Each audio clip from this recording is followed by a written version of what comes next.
Hello everyone, हम लोग इस क्लास 10th में acid base and salt chapter को कंटिन्यू कर रहे हैं। ठीक है, पिछले क्लास में हम लोग क्लासिफिकेशन ऑफ एसिड तक कंप्लीट किए हुए थे। आज हम लोग उससे आगे बढ़ेंगे, लेकिन उससे आगे बढ़ने से पहले पिछले टॉपिक को हम लोग थोड़ा सा यहाँ पे डिस्कस करेंगे, फिर आगे बढ़ेंगे। देखो, हम लोग जो पिछले क्लास में पढ़े थे वो हमारा लास्ट टॉपिक जो था वो था बेसिसिटी ऑफ एसिड। ठीक है, उसको थोड़ा सा रिवाइज करेंगे फिर आगे बढ़ेंगे। जैसे हमारा जो लास्ट टॉपिक क्या था, बेसिसिटी। बेसिसिटी था लास्ट टॉपिक। ये इसलिए क्योंकि थोड़ा सा एक्सेप्शन है उस केस में जो हम लोग आज पढ़ेंगे। तो देखो, हम लोग एग्जांपल लिए थे क्या कि H3PO4 ये एक हमारा एसिड है जिसको हम लोग क्या बोलते हैं, फॉस्फोरिक एसिड। ये हमारे पास क्या है, फॉस्फोरिक एसिड। क्लियर है बात यहां तक? अब देखो, ये जो फॉस्फोरिक एसिड है इसका अगर बेसिसिटी के बारे में बात करें तो हम लोगों ने क्या बोला था कि H3PO4 जो है ये आयोनाइज होता है 3 स्टेप में। कितने स्टेप में आयोनाइज होगा? 3 स्टेप में। पहला था H+ और H2PO4 माइनस। सेकेंड स्टेप में क्या है, H2PO4 माइनस से निकलेगा H+, तो ये होगा HPO4 2 माइनस। फिर क्या है कि HPO4 2 माइनस से H+ निकलेगा और बनेगा फॉस्फेट आयन यानी PO4 3 माइनस। तो यहां पे हम लोग क्या कहते हैं कि फॉस्फोरिक एसिड जो है वो 3 हाइड्रोजन आयन रिलीज करता है। कितना?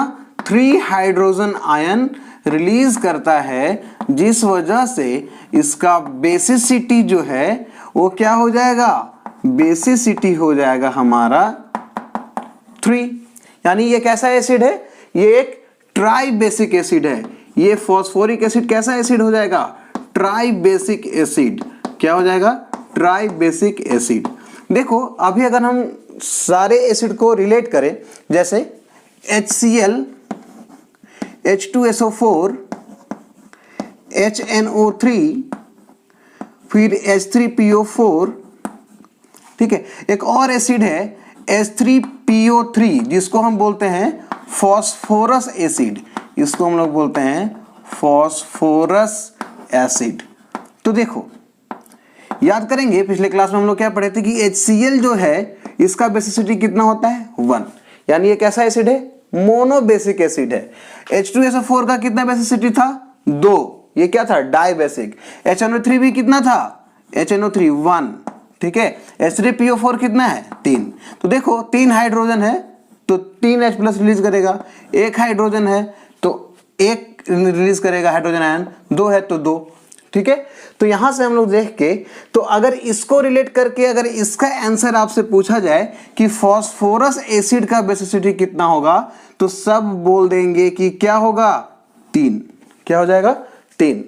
अभी तक जितना थिंकिंग कैपेसिटी हम लोग का 10 तक बनाया उसके हिसाब से आप तो यही बोलिएगा कि अगर 1 है तो 1 बेसिसिटी, 2 है तो 2 बेसिसिटी, 3 है तो 3 basicity.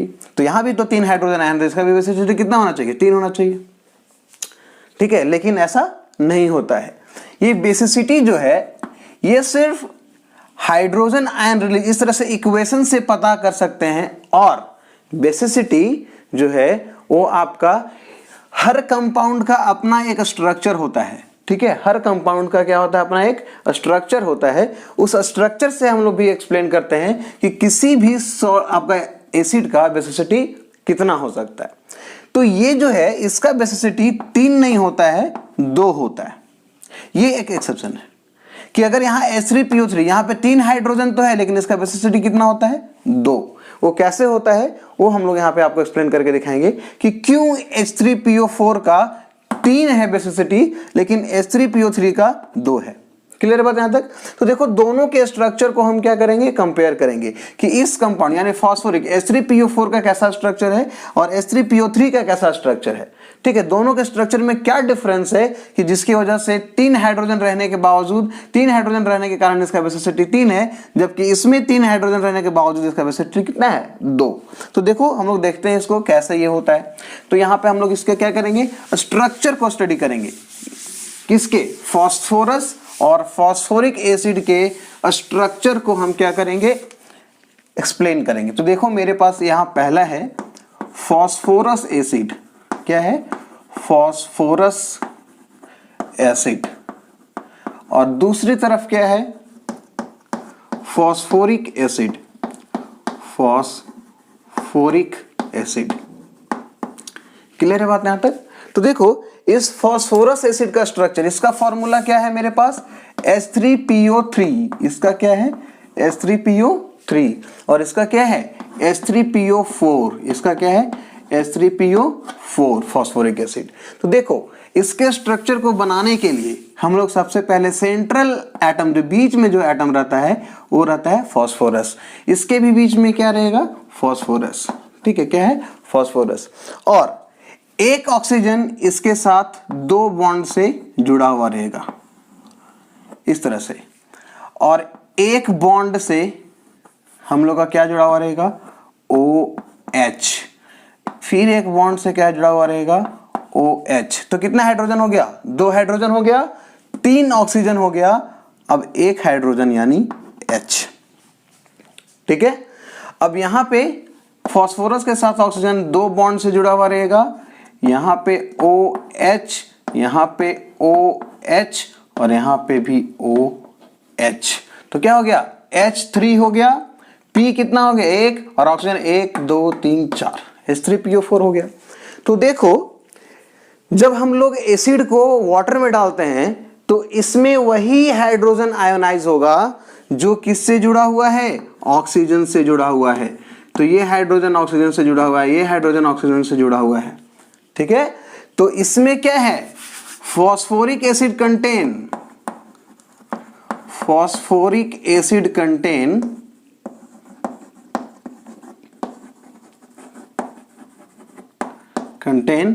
only 3, sorry, only phosphoric acid contain 3 ionizable hydrogen ion,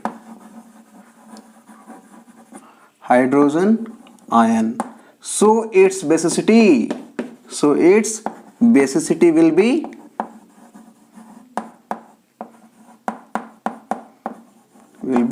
3, ठीक है। इसका बेसिसिटी कितना होगा, 3 होगा। क्यों, क्योंकि यहां पे 3 आयोनाइजेबल हाइड्रोजन है, तीनों हाइड्रोजन जो है वो ऑक्सीजन से जुड़ा हुआ है।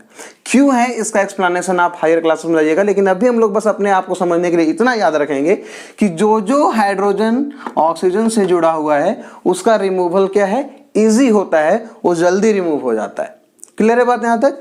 अब आगे देखिए, इस केस में 2 आपका हाइड्रोजन जो है वो ऑक्सीजन से जुड़ा हुआ है। तो यहां पे हम लोग क्या लिखेंगे कि phosphorous acid contain only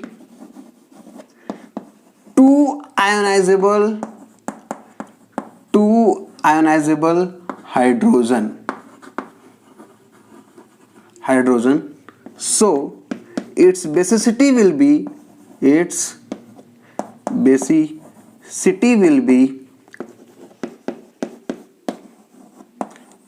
2। Clear है बात यहां तक?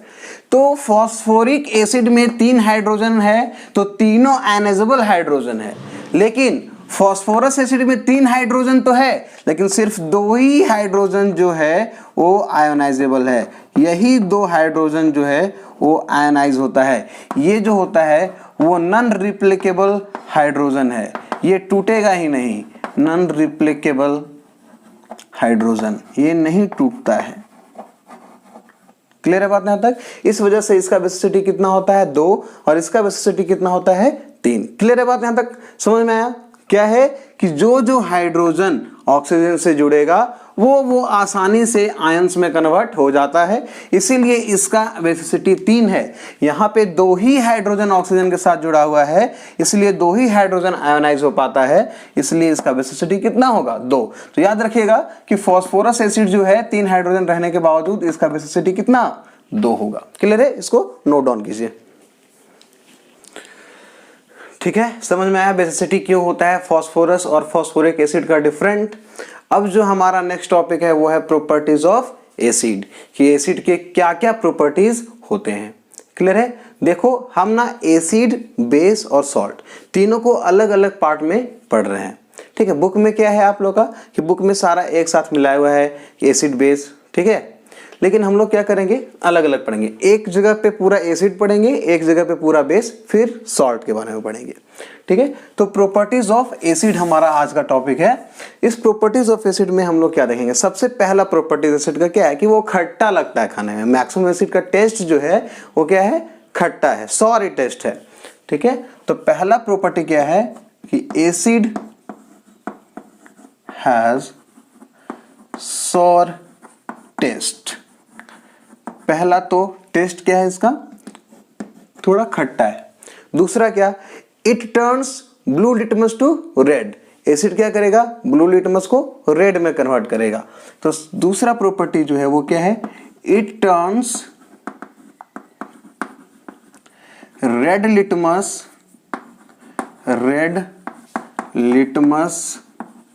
Paper to blue, sorry blue litmus paper to red. It turns blue litmus paper to red. Clear है? ये ब्लू लिटमस को किस में कन्वर्ट करता है, रेड में कन्वर्ट करता है। Third,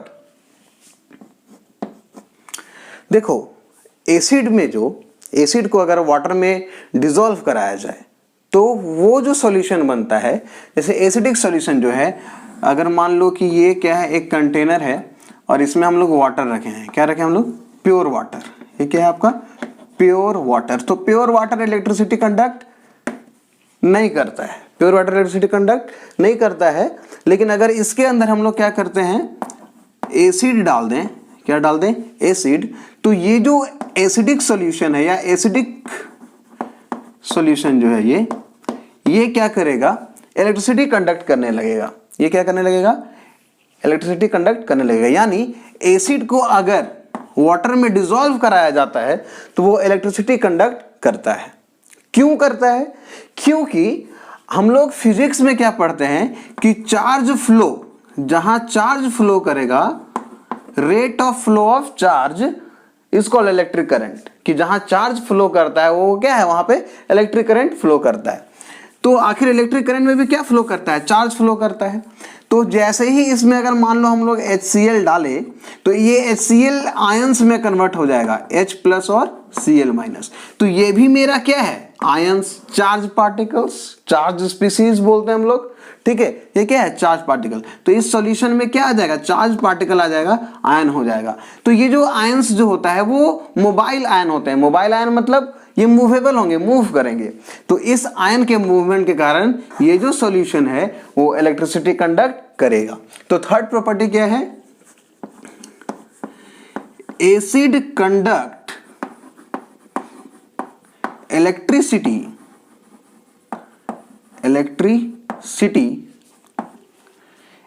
in aqueous medium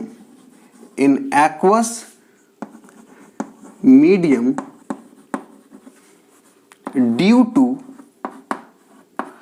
presence of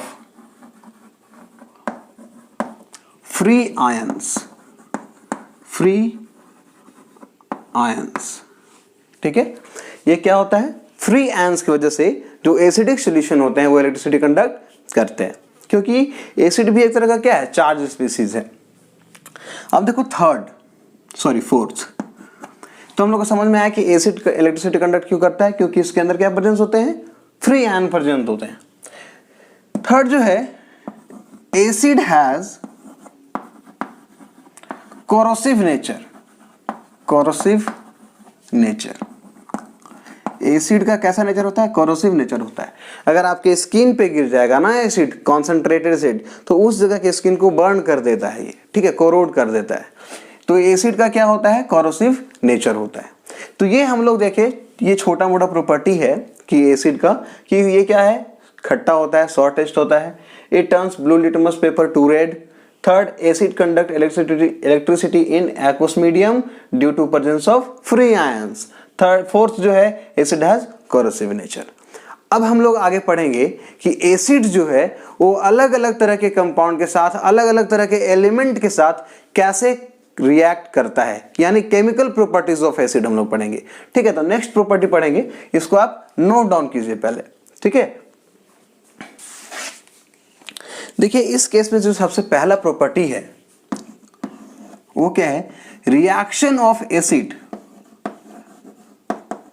reaction of acid with metal.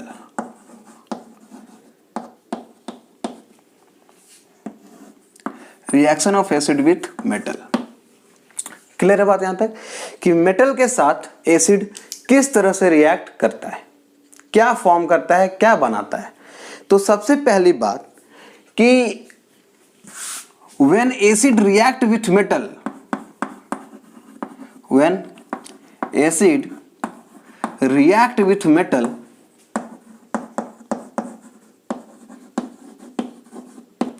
then it form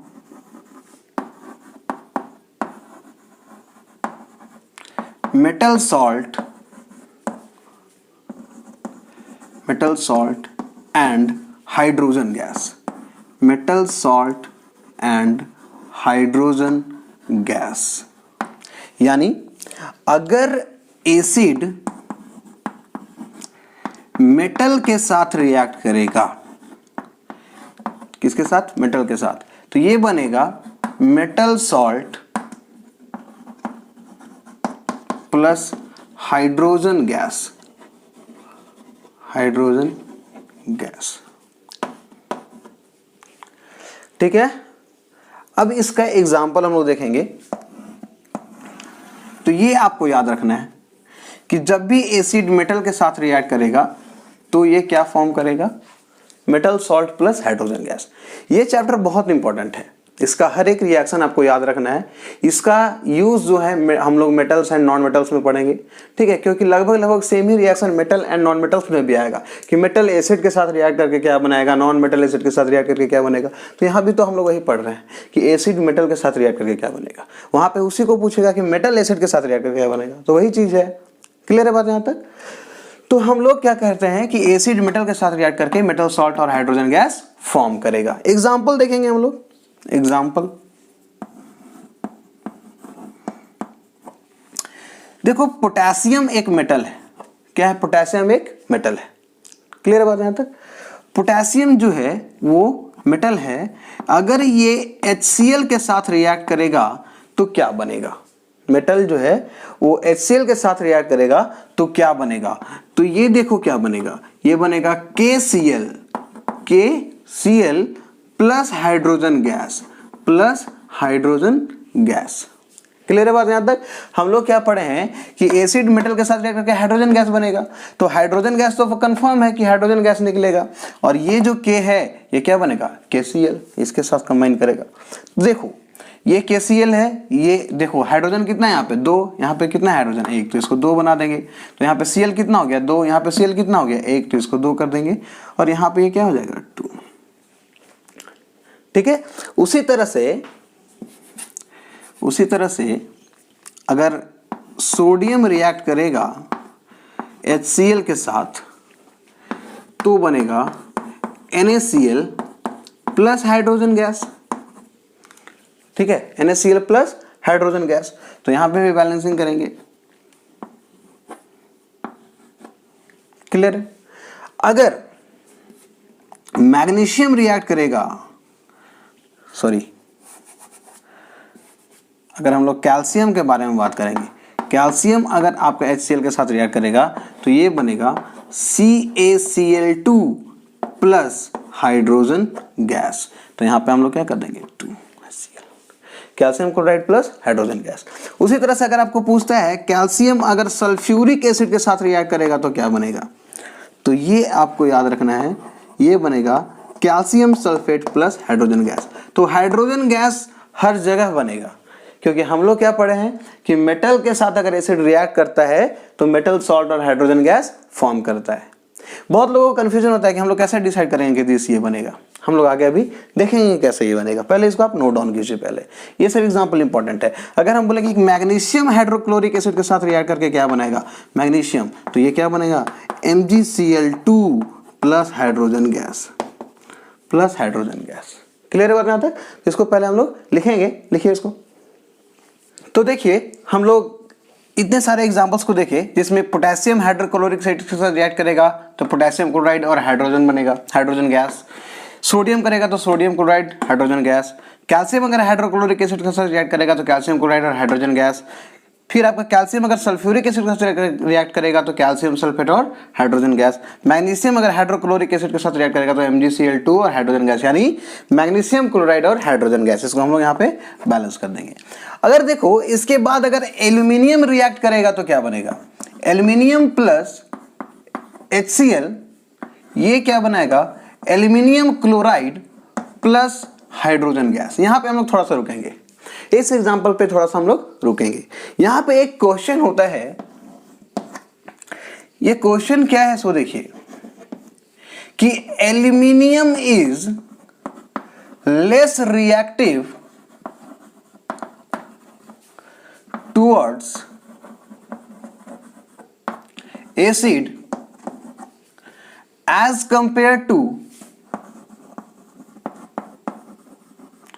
compared to calcium and magnesium. Why? ठीक है, क्वेश्चन ये है कि ये जो आपका एल्यूमिनियम जो रिएक्ट करके बना रहा है हाइड्रोक्लोरिक एसिड के साथ AlCl3 हाइड्रोजन गैस, ये कैल्शियम और मैग्नीशियम के कंपैरिजन में लेस रिएक्टिव होता है, यानी जितना जल्दी ये दोनों रिएक्ट कर लेगा उसके कंपैरिजन में ये जो है वो कम रिएक्ट करेगा। क्लियर है बात यहां तक? तो देखो क्यों ऐसा होता है, हम लोग उसका आंसर देखेंगे। इसको हम लोग मिटाते हैं। देखो आंसर क्या होगा कि एल्यूमिनियम मेटल जो है, अगर मान लो कि ये एल्यूमिनियम मेटल है, तो जब ये एटमॉस्फेयर पे होता है तो ये एटमॉस्फेरिक ऑक्सीजन के साथ रिएक्ट करके अपने ऊपर एक लेयर बना देता है, इसके ऊपर एक लेयर डिपॉजिट हो जाता है, ऑक्साइड ऑफ एल्यूमिनियम Al2O3। ठीक है, इसके ऊपर क्या हो जाता है, एल्यूमिनियम के ऑक्साइड का लेयर जमा हो जाता है, जो कि ये जो होता है वो पैसिव नेचर का होता है।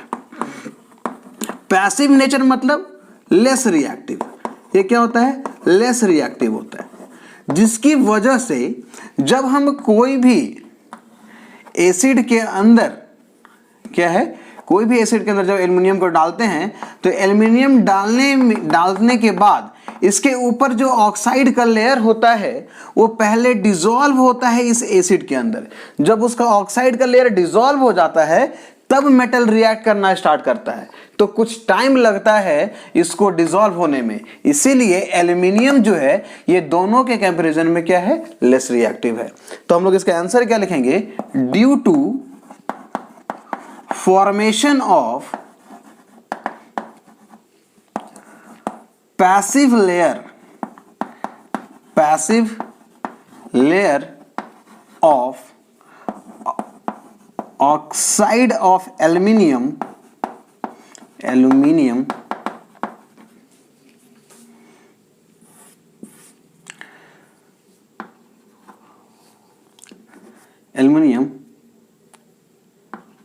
ठीक है, ऑक्साइड ऑफ एल्यूमिनियम हम लोग क्या लिखेंगे, ऑन द सरफेस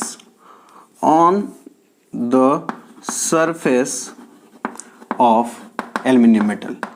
ठीक है, इसका क्या होगा, सरफेस पे इसके ऑक्साइड का लेयर जमा हो जाएगा, which is very less reactive. हम लोग यहाँ पे पैसिव लेयर लिखने का मतलब क्या है, लेस रिएक्टिव। इस वजह से क्या होता है, ये कम रिएक्टिव होता है as compared to calcium and magnesium का। तो एल्यूमिनियम का ये यहाँ पे आपको याद रखना है ये क्वेश्चन को। क्लियर है? अब आगे बढ़ते हैं, तो लिख लीजिए इसको, पहले नोट डाउन कीजिए। ठीक है, वीडियो पॉज करके आप लोग लिख लिया कीजिए। अब देखिए हम लोग आगे बढ़ते हैं। ठीक है, अब देखो reactivity of metals towards acid. ये किस चीज पे डिपेंड करता है? क्लियर है? कैसे फॉर्म होता है हाइड्रोजन गैस, क्यों कोई मेटल जो है वो जल्दी रिएक्ट करता है और क्यों कोई मेटल जो है वो लेट से रिएक्ट करता है, यानी रिएक्टिविटी डिफरेंस क्यों आता है। आइए हम लोग समझते हैं। हम लोगों ने रिएक्टिविटी सीरीज पढ़ा है। हम लोगों ने क्या पढ़ा है? Reactivity series. रिएक्टिविटी सीरीज में जैसे कि पोटेशियम है आपका, उसके बाद सोडियम है, सोडियम के बाद कैल्शियम है, कैल्शियम के बाद मैग्नीशियम है, मैग्नीशियम के बाद एल्यूमिनियम है, एल्यूमिनियम के बाद जिंक, जिंक के बाद आपका क्या है? आयरन, आयरन के बाद टीन, टीन के बाद लेड, लेड के बाद कॉपर, सॉरी लेड के बाद हाइड्रोजन, उसके बाद कॉपर, उसके बाद सिल्वर, उसके बाद आपका क्या है? गोल्ड, और लास्ट में क्या है? प्लैटिनम। क्लियर है? तो इस तरह से हम लोग क्या देखते हैं? रिएक्टिविटी ऑर्डर हमारा है। तो जैसे जैसे रिएक्टिविटी है उस आधार पे ये क्या है हमारा? More reactive,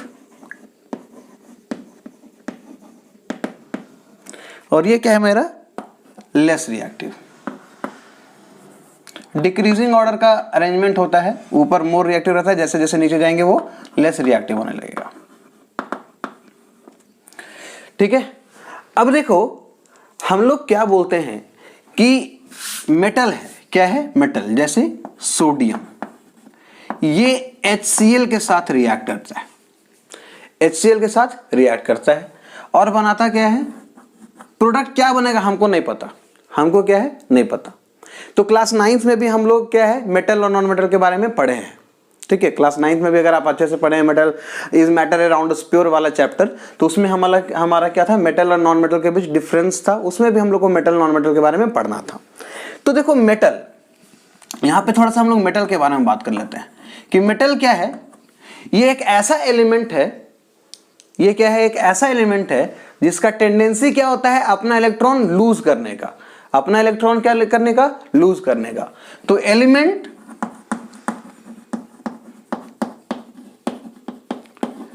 which have tendency to lose electron, tendency to lose electron is called metal। इसको हम लोग मेटल नॉन मेटल में फिर से पढ़ेंगे, लेकिन हम यहाँ पे बता रहे हैं is called metal, ताकि समझना हम लोग को क्या हो जाए? आसान हो जाए। अगर यहाँ पढ़ लेते हैं तो वहां पे हम लोग को क्या हो जाएगा? आसान हो जाएगा। तो देखो ये हमारा क्या है? एक्वस में रहेगा। ये हमारा क्या रहेगा? इसको पानी में डालेंगे हम लोग क्या करेंगे? इसको पानी में डालेंगे। क्लियर है बात यहाँ तक? सोडियम के बाहर हम लोग वैलेंस इलेक्ट्रॉन जानते हैं कितना होता है? 1। कितना होता है? 1 होता है। प्लस ये टूटेगा H प्लस में और Cl माइनस में, ये टूटेगा H प्लस में और Cl माइनस में। क्लियर है बात यहाँ तक? अब देखो ये आयोनाइज तभी होगा, फिर से ध्यान में रखिएगा, ये आयोनाइज, ये आयन में कन्वर्ट तभी होगा जब इसका आयन जो है वो उसके पास ऑक्टेट कंप्लीट होना चाहिए। जैसे हम लोग 9 में पढ़े थे ना कि ऑक्टेट कंप्लीट करने के लिए क्या करता है? इलेक्ट्रॉन लूज या गेन करता है।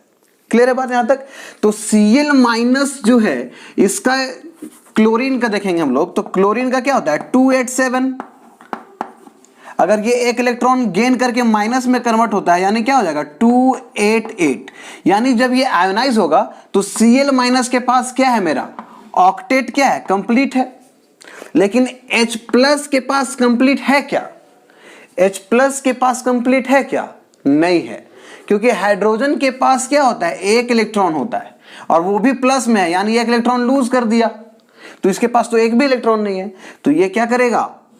इलेक्ट्रॉन इसको दे देगा, क्योंकि इसका टेंडेंसी क्या है? इलेक्ट्रॉन लूज करने का। जैसे कि हम लोग जानते हैं क्या है? मेटल जिसका टेंडेंसी क्या हो? इलेक्ट्रॉन लूज करने का। तो जब ये अपना इलेक्ट्रॉन इसको दे देगा तो ये क्या हो जाएगा? Na से कन्वर्ट हो जाएगा Na प्लस में, और हाइड्रोजन कन्वर्ट हो जाएगा H में। क्लियर है बात यहां तक? और ये Cl माइनस ही रहेगा, क्योंकि ये तो स्टेबल है। ठीक है, और ये Na प्लस और Cl माइनस कंबाइन करेगा, ये प्लस और ये माइनस क्या हो जाएगा? NaCl, और ये हाइड्रोजन खुद के साथ कंबाइन करके हाइड्रोजन गैस बना देगा। क्लियर है बात यहां तक? इसलिए ये हाइड्रोजन गैस करने के लिए हमको 2 मोल HCl चाहिए, एक HCl नहीं चाहिए। कितना HCl चाहिए? 2 HCl। इसको हम लोग इस तरह से क्या करते हैं? बैलेंस करते हैं। क्लियर है? तो यहां से हम तो एक को लेके बताया ना, तो यहां दो को लेके दो HCl है तो 2H प्लस रिलीज होगा, तो एक Na एक H प्लस को देगा इलेक्ट्रॉन, तो ये एक H बनेगा, फिर दूसरा Na फिर एक H प्लस को देगा तो फिर एक और H बनेगा, तो ये दोनों कंबाइन होकर क्या बन जाएगा H2। क्लियर है बात यहां तक? ध्यान हम लोग को ये रखना है, अगर यहां पे समझ में नहीं आ रहा तो फिर ये देखिए हम यहां पे एक्सप्लेन कर रहे हैं। 2 सोडियम है तो 2 सोडियम, 2 HCl तो 2 H plus Cl minus, H plus Cl minus, ये दोनों के पास एक एक इलेक्ट्रॉन रहेगा, ये इसको देगा, ये इसको देगा, ठीक है? तो ये कन्वर्ट हो गया Na प्लस में, ये भी कन्वर्ट हो गया Na प्लस में, तो ये Na plus Cl minus, Na plus Cl minus, दो को Na plus Cl minus, 2 NaCl, और ये हाइड्रोजन कंबाइन होकर क्या बनेगा H2। क्लियर है बात यहां तक? तो मुद्दा ये है कि रिएक्टिविटी जो होता है मेटल का एसिड के साथ, वो किस पे डिपेंड करता है? वो डिपेंड करता है टेंडेंसी टू लूज इलेक्ट्रॉन। जितना जल्दी मेटल इलेक्ट्रॉन लूज करेगा उतना जल्दी ये हाइड्रोजन आयन हाइड्रोजन गैस में कन्वर्ट होगा, रिएक्शन उतना जल्दी कंप्लीट होगा। बात समझ में आ रहा है? जितना जल्दी मेटल अपना इलेक्ट्रॉन लूज करेगा उतना जल्दी ये हाइड्रोजन क्या करेगा, H प्लस से H में कन्वर्ट होगा और हाइड्रोजन गैस बनाएगा, उतना जल्दी रिएक्शन कंप्लीट होगा। यानी हम लोग क्या बोल सकते हैं कि रिएक्टिविटी जो होता है वो किस पे डिपेंड करता है? टेंडेंसी टू लूज इलेक्ट्रॉन पे। ये आपको याद रखना है। नोट लिखेंगे हम लोग कि reactivity of metal towards acid depends upon tendency to lose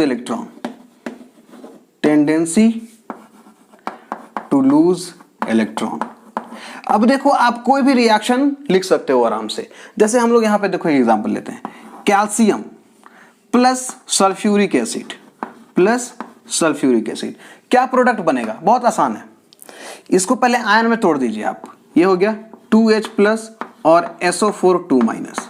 calcium का वैलेंसी कितना? 2 प्लस, कैल्शियम का वैलेंसी कितना? 2 प्लस, कैल्शियम का वैलेंसी कितना? 2 प्लस, 9th में पढ़े हैं। तो ये प्लस और ये माइनस क्या बन जाएगा? CaSO4, और ये कैल्शियम 2 प्लस बनेगा तो 2 इलेक्ट्रॉन लूज करेगा, और 2 इलेक्ट्रॉन कौन गेन करेगा? 2H प्लस, तो ये 2H प्लस क्या बन जाएगा? Hydrogen gas. बहुत आसान है, बस आपको इसका वैलेंसी याद रखना है। अब देखिए बहुत आसान है, एल्यूमिनियम को रिएक्ट कराना है आपको H2SO4 के साथ। एल्यूमिनियम का रिएक्शन किसके साथ कराना है? H2SO4 के साथ। तो ये प्लस रहेगा क्योंकि मेटल है, और ये वाला क्या होगा? माइनस में होगा। तो देखो एल्यूमिनियम सल्फेट AlSO4, ठीक है? तो एल्यूमिनियम का वैलेंसी कितना? 3, तो इधर 3, और इसका वैलेंसी SO4 का वैलेंसी कितना? 2। हम लोग पढ़े हैं ना कि SO4 क्या होता है? 2 माइनस होता है ना सल्फेट। अगर इसको आप आयनाइज करोगे तो ये 2H प्लस और SO4 2 माइनस यही बनेगा ना, तो इसका वैलेंसी कितना? 2, इसका वैलेंसी कितना? 3, तो यही कंपाउंड बनेगा। 9th में क्रॉस मेथड पढ़े है ना, तो ये हमारा साथ में क्या बन जाएगा? Hydrogen gas. तो बहुत आसान है, रिएक्शन हम लोग लिख सकते हैं, बशर्ते आपको क्या याद होना चाहिए? वैलेंसी याद होना चाहिए। तो आराम से ये रिएक्शन आप कंप्लीट कर सकते हैं। क्लियर है बात यहां तक? इसको पहले नोट डाउन कीजिए आप।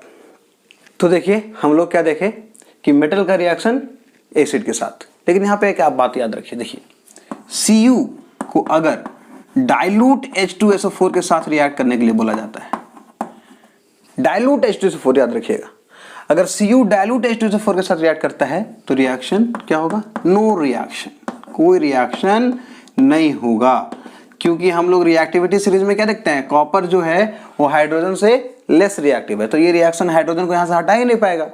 क्लियर है बात यहां तक? तो ये रिएक्शन नहीं होगा। लेकिन अगर आप कॉपर को कॉन्सेंट्रेटेड सल्फ्यूरिक एसिड के साथ रिएक्ट करते हो, कौन के H2SO4 के साथ, तो ये तुम्हारा बन जाएगा CuSO4 plus hydrogen gas. Clear है बात यहां तक? समझ में आया? लेकिन कॉपर को अगर नाइट्रिक एसिड के साथ रिएक्शन कराएंगे तो ये दोनों के साथ रिएक्ट करेगा, डाइल्यूट के साथ भी और कंसंट्रेटेड के साथ भी। तो अगर Cu को आप कंसंट्रेटेड कॉन्क HNO3 के साथ रिएक्शन कराएंगे तो ये क्या बनेगा, CuNO3 का होल 2, ये थोड़ा आपको याद रखना है, plus NO2 plus H2O, 2NO2, तो ये हो जाएगा 2H2O और ये हो जाएगा 4HNO3, तो ये बन जाएगा। लेकिन अगर आप Cu का रिएक्शन डाइल्यूट HNO3 के साथ करोगे तो ये बनेगा CuNO3 का whole 2 plus NO plus H2O, तो ये हो जाएगा 2, सॉरी ये हो जाएगा 4,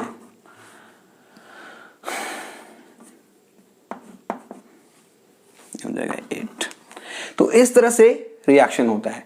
आप एक बात ध्यान रखिएगा कि अगर आप सोडियम का रिएक्शन HNO3 के साथ कर रहे हैं, किसके साथ कर रहे हैं, HNO3 के साथ कर रहे हैं, तो याद रहे कि NaNO3 प्लस H2O ये बन जाएगा। यानी कि अगर नाइट्रिक एसिड रिएक्ट करता है मेटल के साथ, रिएक्टिव मेटल के साथ, तो हाइड्रोजन गैस नहीं बनता है, क्या बनता है, वाटर बन जाता है। क्या बन जाता है, वाटर बन जाता है। ठीक है, क्यों, due to the reason, due to high oxidising nature of nitric acid, nature of HNO3, ये बहुत ही ऑक्सीडाइजिंग नेचर का होता है, ऑक्सीडाइज कर देता है, तो हाइड्रोजन को ऑक्सीडाइज करके वाटर बना देता है। क्लियर है बात यहां तक। तो ये कुछ एक्सेप्शनल रिएक्शन है जो आपको याद रखना है। क्लियर है बात यहां तक, जिसको आप नोट डाउन कीजिए आप।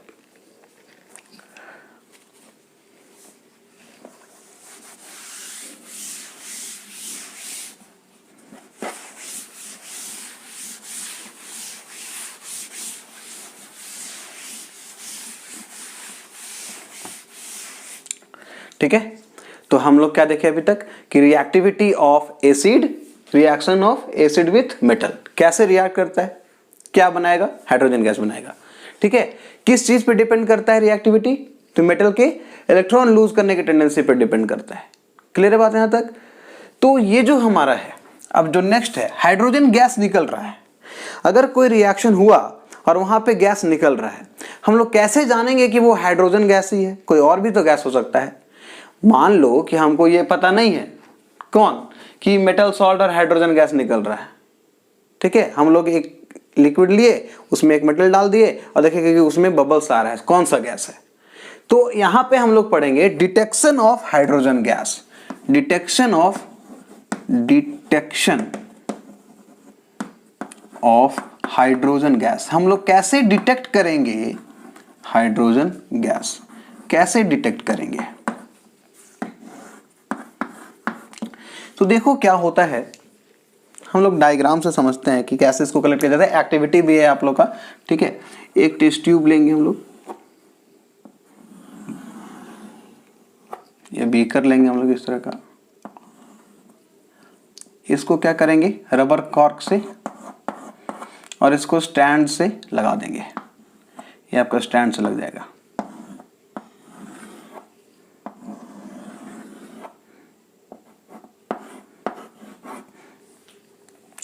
इसमें हम लोग क्या करेंगे, H2SO4 डाल देंगे। क्या है हमारा ये,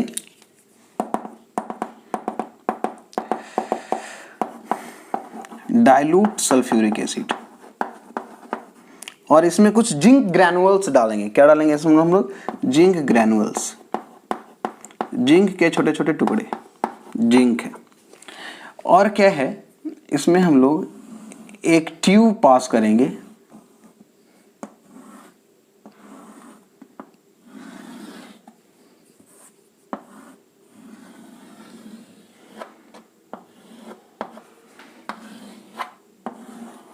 और एक बीकर में यहां पे हम लोग पानी डाल देंगे।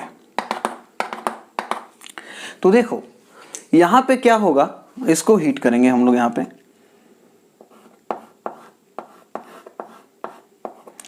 ठीक है, तो जब ये जब जिंक सल्फ्यूरिक एसिड के साथ रिएक्ट करेगा, जिंक प्लस H2SO4, तो ये क्या बनेगा, ZnSO4 प्लस हाइड्रोजन गैस, यही है क्लब चैप्टर 1 डिस्प्लेसमेंट रिएक्शन। तो ये हाइड्रोजन को यहाँ से डिस्प्लेस किया, हाइड्रोजन गैस निकला, जिंक अपना 2 इलेक्ट्रॉन दिया ये 2 हाइड्रोजन को, और Zn2 plus SO4 2 minus ZnSO4, देखो क्या हुआ, Zn2 प्लस में कन्वर्ट हुआ, इसका वैलेंसी 2 प्लस ये 2H प्लस और ये SO4 2 माइनस, तो दोनों का वैलेंसी सेम सेम, तो ZnSO4 और ये जो इलेक्ट्रॉन लूज किया है वो इसको मिल जाएगा और ये हाइड्रोजन गैस बना देगा। क्लियर है? अब ये हाइड्रोजन गैस यहां से होते हुए यहां जाएगा और यहां बबल्स के रूप में गैस निकलने लगेगा। तो यहां जब बबल्स आने लगेगा तो हम लोग समझेंगे कि यहां से गैस आ रहा है। क्लियर है बात यहां तक? अब देखो, जब यहां पे हम लोग एक बर्निंग कैंडल लाएंगे, क्या लाएंगे हम लोग? बर्निंग कैंडल, ये कैंडल हम लोग लाएंगे, तो ये कैंडल पॉप साउंड के साथ जलेगा। कैसे जलेगा? पॉप साउंड के साथ। जब ये जलेगा तो पॉप साउंड प्रोड्यूस करेगा, तो हम लोग को ये पता चलेगा कि ये जो है गैस वो क्या है? हाइड्रोजन है, क्योंकि hydrogen gas burn with pop sound. ठीक है, तो हम लोग क्या लिखेंगे? When burning candles kept near the hydrogen gas, then it burned with pop sound. Pop sound. Clear है? तो ये हमारा है, इसका जैसे ही ये पॉप साउंड के साथ जलने लगेगा तो हम लोग समझेंगे कि ये जो गैस निकल रहा है वो क्या है? हाइड्रोजन गैस है। क्लियर है? तो इसको आप उसको नोट डाउन कीजिए कॉपी पे।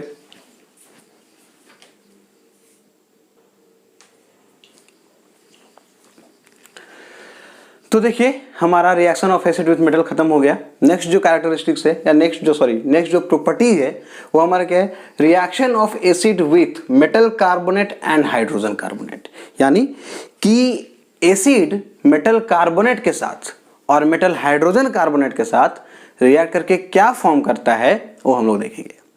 तो देखो, सबसे पहला पॉइंट हम लोग लिखेंगे कि मेटल कार्बोनेट प्लस एसिड, ठीक है, ये रिएक्ट करके क्या बनाएगा वो ध्यान रखिएगा। Metal salt plus CO2 plus H2, यानी मेटल कार्बोनेट अगर एसिड के साथ रिएक्ट करेगा तो आपका क्या बनेगा? मेटल सॉल्ट, कार्बन डाइऑक्साइड और वाटर, यानी ये दो चीज कंफर्म है, ये तो बनना ही बनना है, ये दोनों क्या है? बनना ही बनना है। क्लियर है बात यहां तक? अब दूसरा चीज कि अगर मेटल हाइड्रोजन कार्बोनेट, इसको हम लोग बाई कार्बोनेट भी बोलते हैं, मेटल हाइड्रोजन कार्बोनेट अगर एसिड के साथ रिएक्ट करता है तो बनेगा सेम चीज, metal salt plus CO2 plus H2। ये दोनों में सेम प्रोडक्ट बनता है, दोनों में क्या है? सेम प्रोडक्ट बनता है। ये आपको याद रखना है, ये याद रखेंगे आपको दिक्कत नहीं होगा। आपको ये अगर स्ट्रक्चर याद है तो आप रिएक्शन भी लिख सकते हैं। ठीक है, तो कुछ एग्जांपल तो देखना बनता है ना हम लोग का। तो देखिए पहला एग्जांपल हम लोग लेंगे, यहाँ पे एक सेंटेंस आप लिख सकते हैं कि metal carbonate react with acid then it form metal salt, carbon dioxide and water. तो देखो, अगर सोडियम का रिएक्शन किसके साथ? सोडियम का रिएक्शन, या सॉरी हम लोग क्या बोले? मेटल कार्बोनेट, यानी मेटल कार्बोनेट, तो सोडियम कार्बोनेट ले लेते हैं हम लोग, सोडियम कार्बोनेट Na2CO3 प्लस हम लोग रखते हैं HCl। क्या रखते हैं हम लोग? HCl। तो देखो ये हमारा क्या है? सोडियम कार्बोनेट, ये रिएक्ट करेगा तो क्या बनेगा? Metal salt. तो मेटल सॉल्ट कौन बनेगा यहाँ पे? 2NaCl प्लस ये दो तो कंफर्म है, CO2 और H2O, CO2 और H2O। देखो यहाँ पे एक चीज समझते हैं हम लोग। देखो ये चैप्टर बहुत इंटरेस्टिंग है, ठीक है, हर चीज को समझ के आप देख सकते हैं, यहाँ पे रटने का जरूरत नहीं है, अब आज हर चीज समझ सकते हैं। यहाँ पे देखिए मेरे पास Na2CO3 है, HCl के साथ रिएक्ट करेगा, कैसे हम लोग को प्रोडक्ट बनाएंगे? सो देखिए Na2CO3 ये दोनों को किस में डाला जाएगा? एक्वस मीडियम में डाला जाएगा। किस में डाला जाएगा? पानी में तो डालेंगे ना भाई, एक्वस मीडियम में डालेंगे हम लोग। तो ये जो है आयोनाइज होके बनाएगा 2Na+, 2 सोडियम आयन बनाएगा और कार्बोनेट आयन CO3 2-, क्योंकि सोडियम कार्बोनेट है तो सोडियम आयन और कार्बोनेट आयन बनाएगा। और ये क्या बनाएगा? H+ और Cl-, यही बनाएगा यार, ये यही बनाएगा। अगर हम लोग यहाँ पे बैलेंस करेंगे तो ये कितना रहेगा? 2HCl। तो ये अगर 2HCl है तो 2H+ Cl-, ये वाला 2 रहेगा क्योंकि 2HCl है। अब देखो 2Na+ है और ये क्या है? 2 Cl- है, तो ये 2 Cl- और 2 Na+ दोनों कंबाइन करके क्या बन जाएगा? 2NaCl, यानी 2Na+, Na+ और Cl- क्या? NaCl बनता है ना। तो 2 Na और 2 Cl तो 2 NaCl। क्लियर बात यहां तक? अब देखो यहां पे ये बनेगा H+ और CO3-, ये बनेगा। देखो प्रोडक्ट एक्चुअली में बनता क्या है? 2NaCl प्लस H2CO3 बनेगा। क्या बनेगा? H2CO3 बनेगा भाई, H2CO3, ये 2 H2CO3, इसको हम लोग बोलते हैं कार्बोनिक एसिड। पढ़ाया था ना, कार्बोनिक एसिड। लेकिन इसका नेचर क्या है? इसका नेचर है कि ये इतना अनस्टेबल है कि तुरंत टूट के वाटर और कार्बन डाइऑक्साइड में कन्वर्ट हो जाता है। देख लो H2CO3 है तो ये H2CO3 डिकम्पोज हो जाता है कार्बन डाइऑक्साइड और वाटर में, इसलिए ये दोनों बनता है। रियल में क्या बनता है? रियल में तो आयन एक्सचेंज होगा ना, तो आयन एक्सचेंज में क्या? 2 Na+ और 2 Cl- 2 NaCl और ये H2CO3 बन जाता है। लेकिन H2CO3 डिकम्पोज होकर क्या बनता है? H2 और CO2, इसीलिए हम लोग लिखते हैं दिस। तो आपको अगर ये समझ में आता है ना कि हम लोग आयन बना के तोड़े, तो ये आराम से लिख सकते हैं। क्लियर बात यहां तक? तो देखो यही है हमारा रिएक्शन, यानी हम लोग क्या बोलते हैं कि मेटल कार्बोनेट, ठीक है, एसिड के साथ रिएक्ट करेगा तो मेटल सॉल्ट यानी सोडियम क्लोराइड, कार्बन डाइऑक्साइड और वाटर। तो आपको क्या याद रखना है? अगर आपको ये याद है तो ये दो प्रोडक्ट आप लिख सकते हैं यहां से आराम से। तो इसका प्लस वाला पार्ट और इसका निगेटिव वाला पार्ट, ये दोनों को कंबाइन करके यहां हो जाएगा 2NaCl।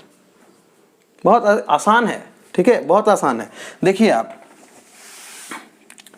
देखिए अगर हम इसको चेंज कर दें, Na2CO3 है, इसको हम H2SO4 के साथ कंबाइन करा दें, इसको H2SO4 के साथ रिएक्ट करा दें, तो प्रोडक्ट क्या बनेगा? दिक्कत नहीं है, हम लोग को तो पता है कि कार्बोनेट है तो CO2 और H2O बनेगा, दो चीज तो कंफर्म है वहां से। तो इसका प्लस वाला पार्ट और इसका नेगेटिव वाला पार्ट, सोडियम और सल्फेट, तो सोडियम सल्फेट Na2SO4। आसान है, आप रिएक्शन लिख सकते हैं। क्लियर है? अब देखो बोलता है कि हाइड्रोजन कार्बोनेट के साथ क्या बनेगा? सेम चीज बनेगा। देखो यहां पे बस हम लोग को थोड़ा सा बैलेंस करना पड़ता है। देखो यही रिएक्शन को लिखते हैं NaHCO3, ये क्या है? Sodium hydrogen carbonate. ये क्या है? सोडियम हाइड्रोजन कार्बोनेट या सोडियम बाइकार्बोनेट। ये अगर HCl के साथ रिएक्शन करेगा तो ये बनेगा NaCl plus H2O plus CO2, same चीज बनेगा। बस ये देखो यहाँ पे बैलेंस है, यहाँ पे 2 NaCl बनेगा, यहाँ पे 1 NaCl बनेगा, अमाउंट में फर्क पड़ जाएगा। तो ये हमारा है reaction of acid with metal carbonate and hydrogen carbonate. तो क्या बनता है? मेटल कार्बोनेट के साथ मेटल सॉल्ट, कार्बन डाइऑक्साइड और वाटर, हाइड्रोजन कार्बोनेट के साथ भी सेम ही चीज बनता है, बस फर्क कहां पे है? अमाउंट में फर्क है। तो पहले आप इसको नोट डाउन कीजिए। तो हम लोग अभी क्या देखें कि एसिड अगर मेटल हाइड्रोजन कार्बोनेट या मेटल कार्बोनेट के साथ रिएक्ट करता है तो कार्बन डाइऑक्साइड, वाटर और मेटल सॉल्ट फॉर्म होता है। क्लियर है? अब वहां कार्बन डाइऑक्साइड निकल रहा है तो हम लोग कैसे जानेंगे कि कार्बन डाइऑक्साइड है? डिटेक्शन ऑफ कार्बन डाइऑक्साइड कैसे करेंगे? तो आइए देखते हैं हम लोग। देखो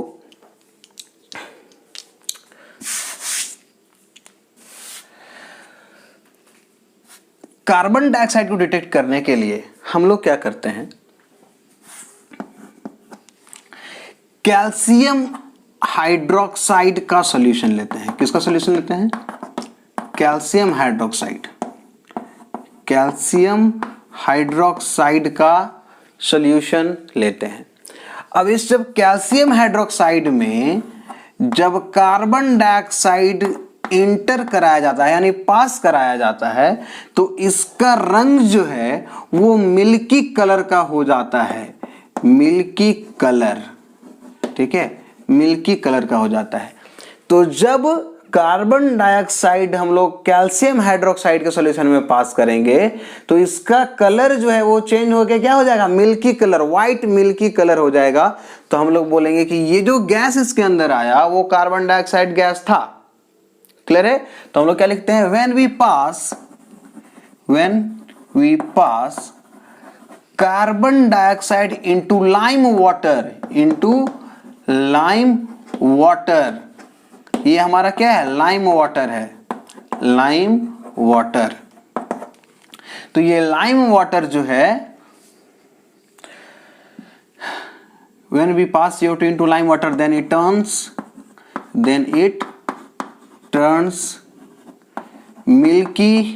into milky white color। अब भाई CO2 पास करने के बाद ऐसा क्या हो गया कि वो मिल्की कलर में चेंज हो गया, तो रिएक्शन हो गया। हम लोग पढ़े हैं चैप्टर 1 में कि जहां कलर चेंज होगा मतलब केमिकल रिएक्शन होगा।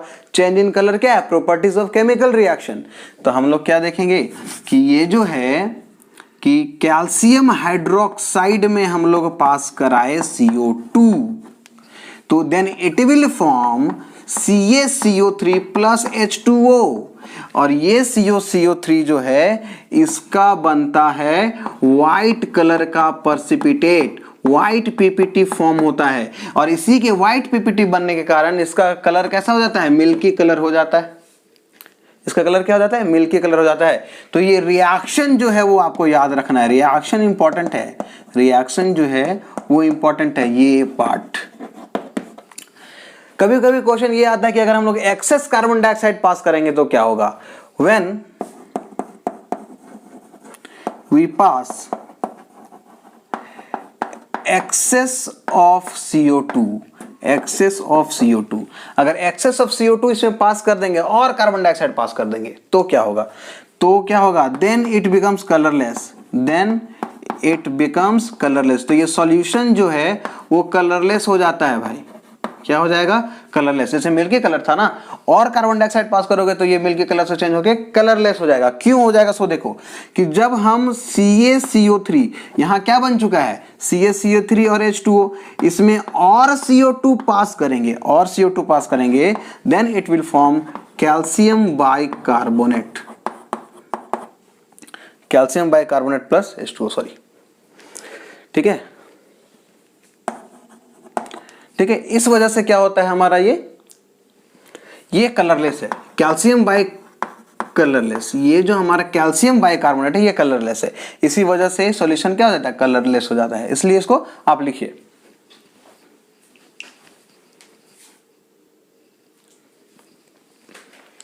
ठीक है, तो हम लोग क्या देखे, कि जब हम कार्बन डाइऑक्साइड पास करते हैं किसमें, कैल्शियम हाइड्रोक्साइड सॉल्यूशन में यानी लाइम वाटर में, तो व्हाइट पर्सिपिटेट बनता है किसका, H2O का। किसका बनता है, H2O का। और जब एक्सेस कार्बन डाइऑक्साइड फॉर्म करेंगे तो कलरलेस कैल्शियम, सॉरी ये वाटर नहीं बनेगा, कैल्शियम, इसका नाम क्या लिखते हैं हम लोग, कैल्शियम बाइकार्बोनेट।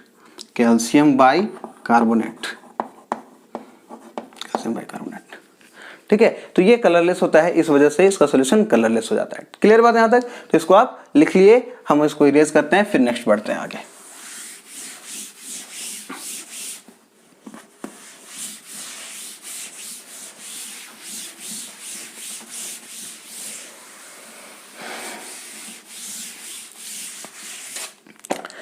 तो हमारा था reaction of acid with metal carbonate and metal hydrogen carbonate. Next हमारा है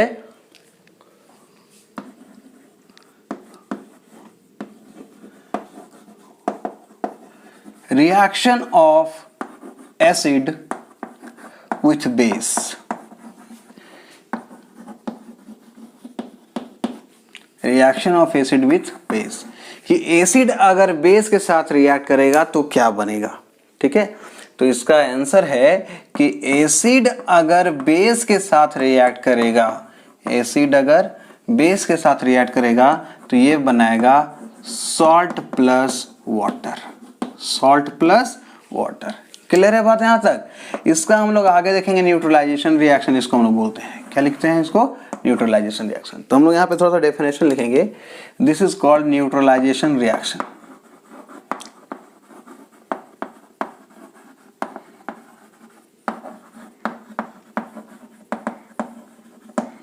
डेफिनेशन क्या हो जाएगा? Reaction in which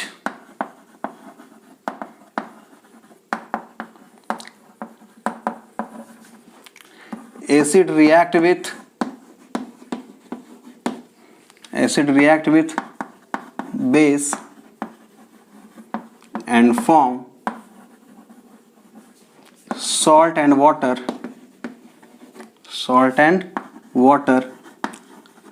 is called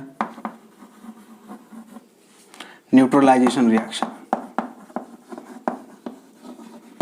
is called neutralization reaction। उसको हम लोग क्या बोलेंगे? Neutralisation reaction.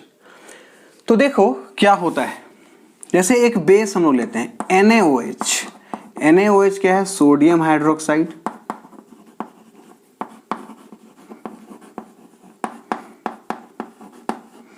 प्लस एसिड लेते हैं HCl, ये है हाइड्रोक्लोरिक एसिड, हाइड्रोक्लोरिक एसिड। ये दोनों जब रिएक्ट करेगा ना, ये दोनों जब रिएक्ट करेगा तो बनेगा NaCl प्लस H2। क्लियर बात यहां तक? देखो NaOH क्या है? Na plus OH minus, HCl क्या है? H प्लस और Cl minus. Na plus Cl minus क्या बनाएगा? NaCl। H प्लस और OH माइनस क्या है? H2O। तो न्यूट्रलाइजेशन जो एक्चुअली हो रहा है वो क्या हो रहा है? क्यों बोल रहे हैं न्यूट्रलाइजेशन? न्यूट्रलाइजेशन क्यों बोल रहे हैं यार? न्यूट्रलाइजेशन इसलिए बोल रहे हैं क्योंकि यहाँ पे H प्लस और यहाँ का OH माइनस, ठीक है, एसिड से H प्लस और बेस से OH माइनस, ये दोनों मिलके न्यूट्रल वाटर फॉर्म करता है। This is actual neutralisation, this is actual neutralisation. Clear है बात यहाँ तक? इसलिए ओवरऑल रिएक्शन को हम लोग क्या बोलते हैं? न्यूट्रलाइजेशन रिएक्शन बोलते हैं। कोई भी एसिड बेस का रिएक्शन कराओ, जैसे हम लिखते हैं KOH, ये है पोटेशियम हाइड्रोक्साइड, इसका रिएक्शन आप सल्फ्यूरिक एसिड के साथ करा दो, क्या बन जाएगा? HOH, ये तो H2O बनेगा ही बनेगा, और ये क्या बन जाएगा? K2SO4। क्या बन जाएगा? K2SO4। तो 2KOH हो गया यहाँ पे, तो यहाँ पे 2 और 2 4 हाइड्रोजन, 2 और 2 4 हाइड्रोजन, 4 और 2 6 ऑक्सीजन, 4 और 2 6 ऑक्सीजन, बैलेंस हो गया। तो दिस इज न्यूट्रलाइजेशन रिएक्शन, कि जब एसिड बेस के साथ रिएक्ट करता है तो न्यूट्रल प्रोडक्ट बनाता है, सॉल्ट और वाटर। इसीलिए न्यूट्रलाइजेशन एक्चुअली में क्या है? Reaction of H plus from acid and OH minus from base is, तो ये क्या बनाएगा? H2O बनाएगा, न्यूट्रल वाटर, इसलिए न्यूट्रलाइजेशन रिएक्शन होता है। अब आगे देखेंगे हम लोग, इसको आप पहले नोट डाउन कीजिए।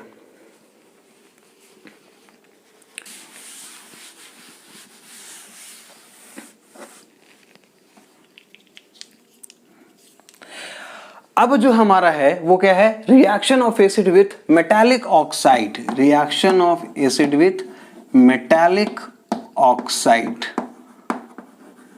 ठीक है। तो हम लोग क्या बोल रहे हैं कि अगर एसिड जो है वो मेटालिक ऑक्साइड के साथ रिएक्शन करे, किसके साथ? मेटालिक ऑक्साइड के साथ रिएक्शन करे, तो then it will form metal salt plus water. Example के तौर पे हम लोग देखेंगे, जैसे कि मेरे पास सोडियम ऑक्साइड है Na2O, इसको अगर हम HCl के साथ करते हैं then it will form 2NaCl plus H2O, तो यहाँ पे 2, ठीक है। जैसे कि हम लोग बात करेंगे K2O, तो ये क्या बन जाएगा? H2SO4 के साथ मान लो रिएक्शन कराते हैं तो ये बन जाएगा K2SO4 प्लस H2O। अगर हम लोग रिएक्शन करा रहे हैं मान लो कैल्शियम ऑक्साइड के साथ HCl, तो ये क्या बन जाएगा? CaCl2 plus H2O। इसको हम लोग बैलेंस कर देंगे। तो इस तरह से बेस मेटालिक ऑक्साइड जो है, मेटल का ऑक्साइड है, ये आपका रिएक्ट करेगा तो क्या बनेगा? Salt and water. इसको आप नोट डाउन कीजिए।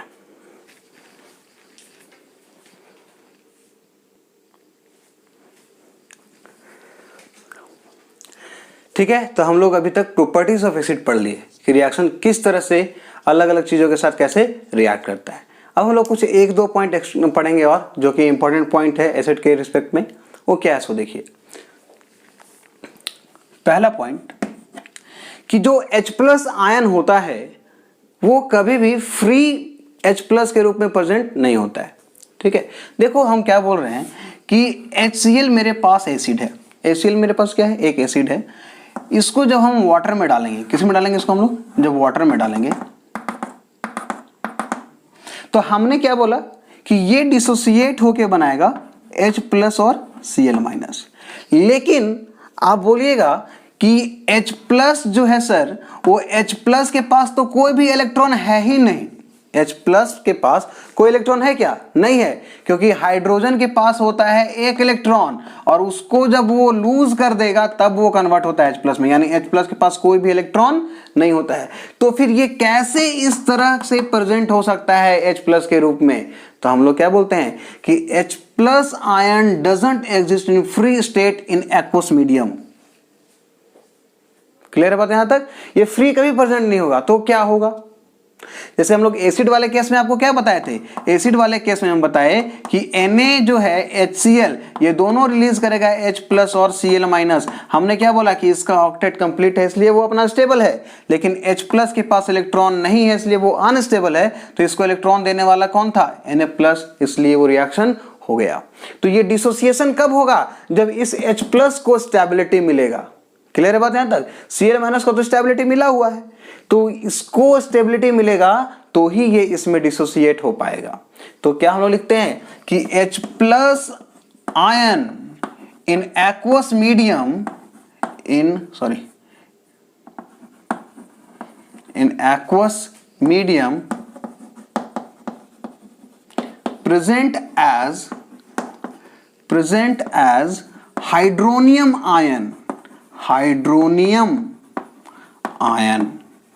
ठीक है, कैसे प्रेजेंट होता है, हाइड्रोनियम आयन के रूप में प्रेजेंट होता है। देखिए HCl जो है वो H2O के साथ रिएक्ट करता है, मतलब पानी में जब जाता है तो ये इस तरह से एग्जिस्ट करता है H3O+ और Cl-, ना कि H+ और Cl-। इस फॉर्म में इसी को हम क्या बोलते हैं, हाइड्रोनियम आयन। इसको हम क्या बोलते हैं, हाइड्रोनियम आयन। अब ये ऐसे कैसे बन गया समझते हैं इसको।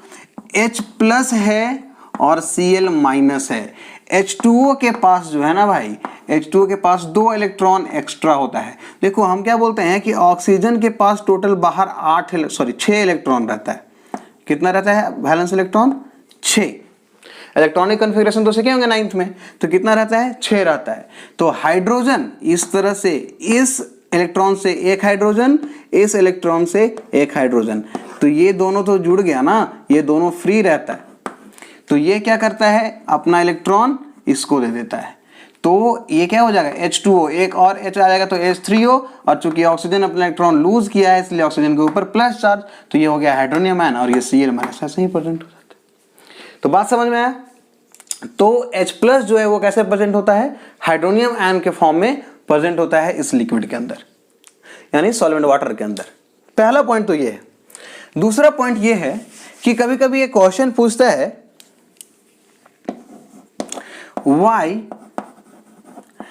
dry HCl gas doesn't change the color of blue litmus paper। हम लोग तो पढ़े हैं ना कि एसिड क्या है, ब्लू लिटमस पेपर को रेड में कन्वर्ट करता है। तो यहां क्या बोल रहा है कि ड्राई HCl गैस जो है वो उसके कलर को चेंज नहीं करता है, क्यों। तो आंसर क्या होगा, एसिड अपना एसिडिक बिहेवियर तब शो करेगा जब वो H+ रिलीज करेगा, और H+ रिलीज कब करेगा, जब वो पानी में जाएगा, एक्वस मीडियम में जाएगा। तो यहां पे किसके बारे में बात कर रहा है, ड्राई फॉर्म में बात कर रहा है। तो ड्राई फॉर्म में तो H+ रिलीज होगा नहीं, H+ कब रिलीज होगा, जब वो वाटर में जाएगा। और एसिडिक बिहेवियर कब शो करेगा, जब वो H+ रिलीज करेगा। इसीलिए क्या लिखेंगे, in dry state HCl can't produce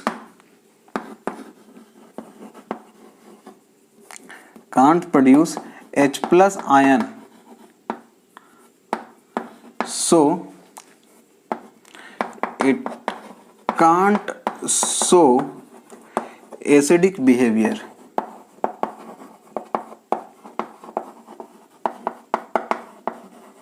As a result, it doesn't change the color of litmus.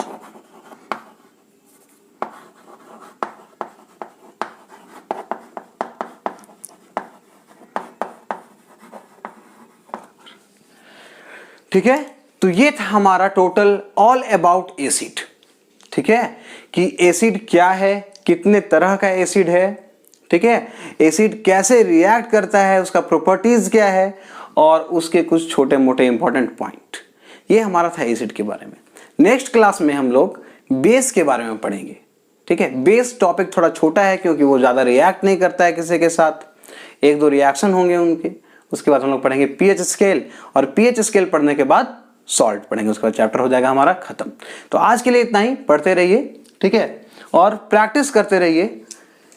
तब तक के लिए धन्यवाद।